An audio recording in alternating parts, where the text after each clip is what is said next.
What's going on, everybody? This is Rich from Gaming on a Budget, the channel that reviews free or cheap games with the hope of recommending you guys some dope shit. So today I'm going to be reviewing the game Phantasy Star Online 2. I found out about this game from one of my subscribers. Shout out to Mike Fresh for recommending the game. Low key, this game's been on my radar for a while now, but I just finally decided to, give it a review after it got brought up. So I said, all right, let's do it. So let's go ahead and talk about some of the facts for the game. So it's an MMORPG developed by Sega, published by Sega. It released back overseas in 2012, so it's an old game, but we just got it here in the States last year, so it's a pretty new game to us at least. Platforms you can play this on include Microsoft Windows, PS4, Xbox One, Nintendo Switch, the PS Vita, and it's going to be on the Xbox Series S and X. And one of the most important questions on this channel, is it crossplay? Yes, it is. There is a caveat, but it is crossplay. So let's go ahead and talk about the story for the game. So the game is about an intergalactic fleet called the Oracle, which travels through deep space using photons, a cosmic energy that can be manipulated by those who are gifted. A task force called ARCs is responsible for surveying and looking for habitable planets. As an ARC, you are responsible for fighting against a threat looking to endanger the universe called the Fall Spawn. The Oracle, home of many ships with different species of people. As a new member of the ARCs, you have one mission: protect the universe from the threat of the Fall Spawn. So when you first start the game, one of the first things you do is choose a ship or a server to play on, after which you get to create your character, choosing things like gender, race, class, and so on. After creating your character, you get thrusted into the story pretty much, and you start your play as an ARC. So I played this game for a bit, got a decent enough handle I think, and just want to talk about some things that I found noteworthy. So one thing that made an impression on me was the visuals. The opening trailer for the game was quite cinematic, looked really good. However, in-game graphics, well, they're not that. They honestly feel dated and a little out of touch, which I'm not gonna lie makes sense because this game is almost 10 years old. I mean, they aren't like horrible, but if you are playing mostly modern games, which I'm expecting you are, you'll definitely notice that they're lacking a little bit.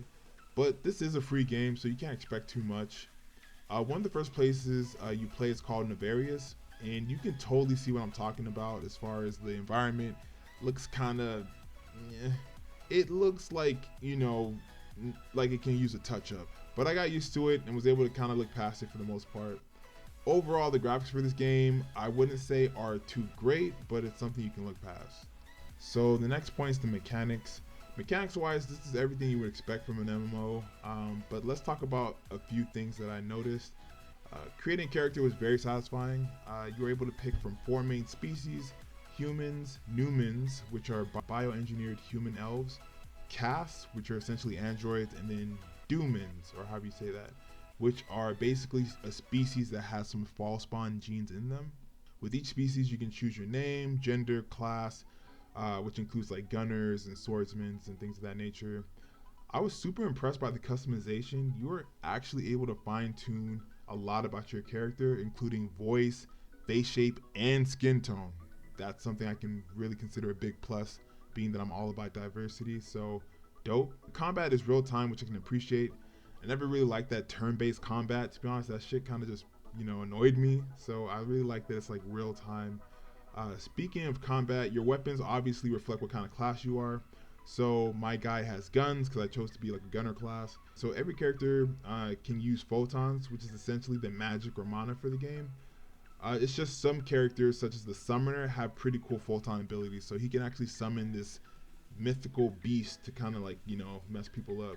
One thing I wish this game had, which is kind of random, was the double jump. There's no double jump in this game. I mean, you can jump higher by holding down the jump button, but there's nothing like a good double jump. I just felt like that was missing. As you do missions, you get skill points and level up, which you can apply the skill points to build your own skill tree. So obviously skill trees are a big deal because you get to customize your character's abilities and fighting. So it's something I can appreciate. You can invite friends to join you on missions or go in by yourself. One thing about this game I will mention are the menus. One thing you'll learn about me is simple is better for me. There are a bunch of menus, but I'm guessing that's just like a staple in MMOs. Like I said, I'm not too familiar with this world as far as MMO games, but yeah, the menu thing was a little bit, it felt a little overwhelming starting out the game. So But overall, the mechanics in this game weren't too bad. So the next point, the missions. So one thing I really liked about this game is the fact that there's a main story that you can follow.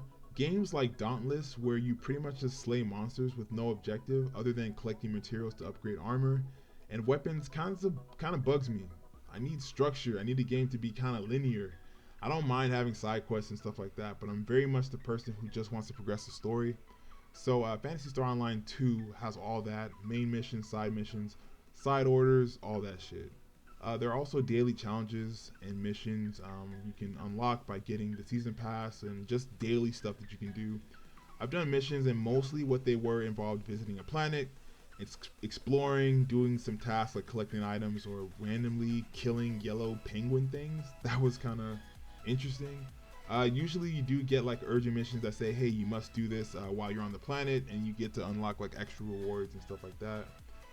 Before leaving the planet, there's usually a big boss fight with this big old monster that's tougher than the other monsters that you'll encounter in the game. It seemed pretty much to all be like that, but I'm still pretty early in the game, so there could be different variety, but it did seem pretty much kind of repetitive. You know, visit a planet, beat up some of the small bad dudes, collect some stuff, and then beat up the big bad dude at the end. But overall, there are a bunch of things you can do to keep you occupied. Some fun, some not, but for the most part, it's, you know, overall it's okay. So highlights for me, call me lame, but definitely creating my character. One of my favorite things was actually fine-tuning my guy. I really enjoyed the type of customization you have in this game. They really give you like freedom to like really get your person, or the way you want them. So I was pretty satisfied. It would be dope if they had more hair options, to be honest. There's like one thing that was the closest hair option to being black, and it was like braids, and I was like, yeah, nah, fuck that, we're not gonna do that. So I just said, all right, I'm gonna rock out with this samurai man bun and just do the thing. But yeah, some hair options would be dope. Other than that, like the customization, like I said, is pretty dope. You can change your voice, you could change eye color, you can change the face shape, the body shape. Like, it's very advanced.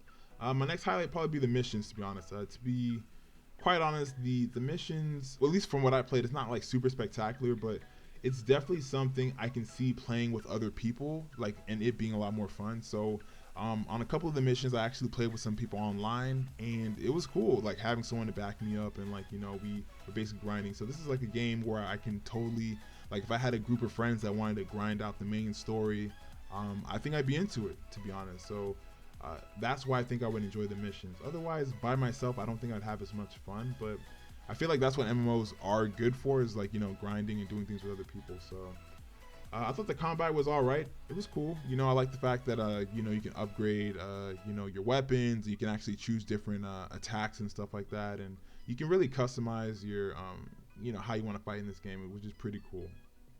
And if I'm not mistaken, you can also switch your class up too. You can switch your class up as well. I remember seeing that in the game.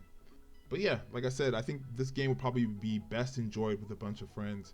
Final thoughts: Phantasy Star Online is okay. It's not bad. Like, for a game that's almost 10 years old, I think it's pretty cool. Not bad.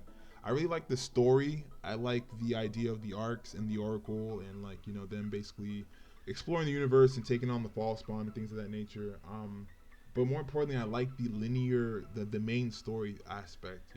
Like I said, I'm very much into progressing a story. So that really, got to me. I gotta say, my initial play of this game, I'm like, yeah, I totally like this game over DC Universe. I know DC Universe was, I played that a while ago. It was my first game review, but this gave me a way better impression. I can see myself, loading this up and playing it with a couple of people. If you like MMOs, if you like skill trees, if you like interesting stories, then this might be the game for you.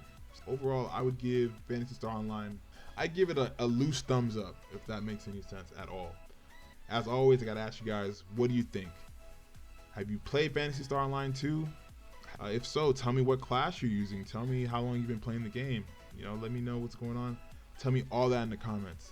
If you like this video, go ahead and drop a like. And if you're new here, please feel free to subscribe. Videos on a weekly basis, including my streamers you should follow, my live streams, my game reviews, and also, if you haven't already, today is the last day to sign up for the contest. All you have to do is subscribe. If you subscribe, then you can win a Funko Pop doll. and possibly a PS3 game. So go ahead and check that out. Video right here to see the details. But yeah, just be a subscriber and you're good. But anyway, thank you guys so much for watching this video. This has been really fun doing this, and I'm appreciating all the love I'm getting on this channel. But you know, enough with all that sappy shit. Thank you so much though, and yeah, this is Rich with Gaming on a Budget, and as always, I'll see you on the next one.